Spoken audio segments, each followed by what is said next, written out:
उत्तराखंड में फिल्मी अंदाज की चोरी का पर्दाफाश। नेपाल बॉर्डर पर धराया शातिर गैंग। 22 लाख के सोने चांदी के जेवरात बरामद।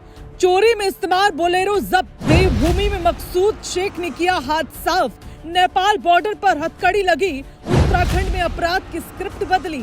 रातों रात पुलिस ने लिख दिया क्लाइमेक्स। उत्तराखंड में हाल ही में हुई फिल्मी अंदाज की चोरी तो आपको याद ही होगी। रात का अंधेरा, टूटी हुई दीवार, सीसीटीवी कैमरे के सामने बेखौफ शातिर और सुबह होते ही हल्द्वानी का ज्वेलरी शोरूम सोने चांदी से खाली।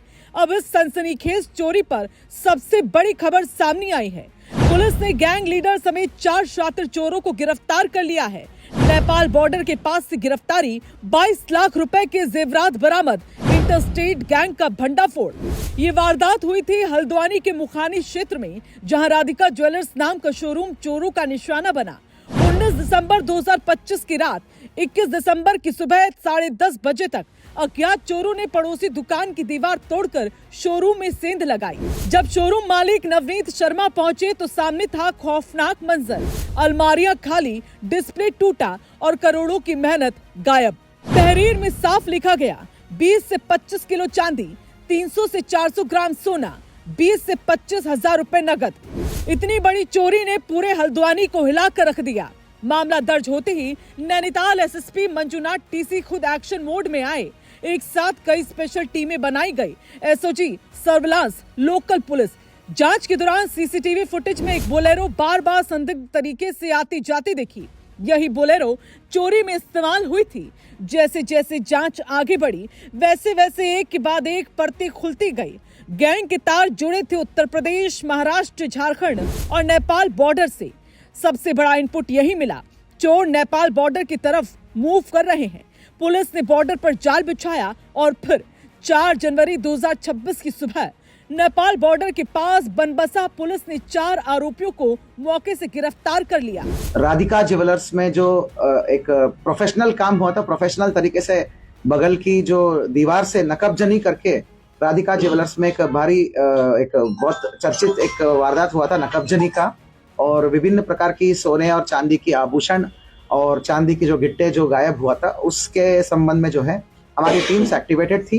साथियों, मैं बता दूं, दिनांक 21/12/2025 को श्री नवनीत शर्मा राधिका ज्वेलर्स है। राधिका ज्वेलर्स उनका शॉप जो है मुखानी में है, उनके मालिक है ये। उन्होंने तहरीर दे के रखा है, तहरीर दे के हमको अवगत कराया था। तो सुबह सुबह सूचना आ गई थी, आप सभी को पता है। तो उसमें मुकदमा पंजीकृत हुआ था। दिनांक 19 और 20 की मध्य रात्रि को बड़ा प्रोफेशनल तरीके से, उनको पता था कि शनिवार को बाजार बंद रहता है, तो उस समय जो है इन्होंने इस घटना को अंजाम दिया था। अभी तक की इन्वेस्टिगेशन में आप सबको भी पता था कि ये जो बहुत बड़े प्रोफेशनल जो गैंग्स इन्होंने जिसको अंजाम दिया था, वो एक किराएदार बन के आए थे।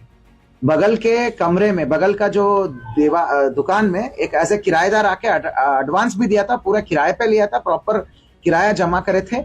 परंतु बगल के मकान मालिक ने किसी प्रकार का सत्यापन नहीं दिया और सीधा जो है मोटे किराए के लालच में किराया लेकर उसको चढ़ा दिया। वो वहां पर किराएदार की तरह काम करते रहे, छोटे मोटे काम करते रहे दिखावे के लिए, परंतु दीवार को वो कमजोर करते रहे। गिरफ्तार आरोपी कौन है? बसंत खत्री, महेंद्र नगर, नेपाल। तनवीर अहमद, मुंबई। इमरान शेख, झारखंड। मकसूद शेख, झारखंड।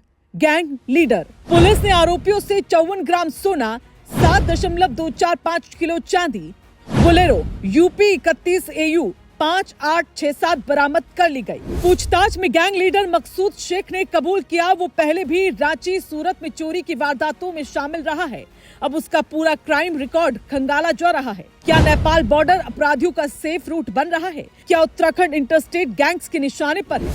लेकिन इस गिरफ्तारी ने एक बात साफ कर दी, देवभूमि में चोरी करोगे तो बॉर्डर भी नहीं बचा पाएगा। लाइक करें, शेयर करें, कमेंट करें और रायशुमारी को सब्सक्राइब करें।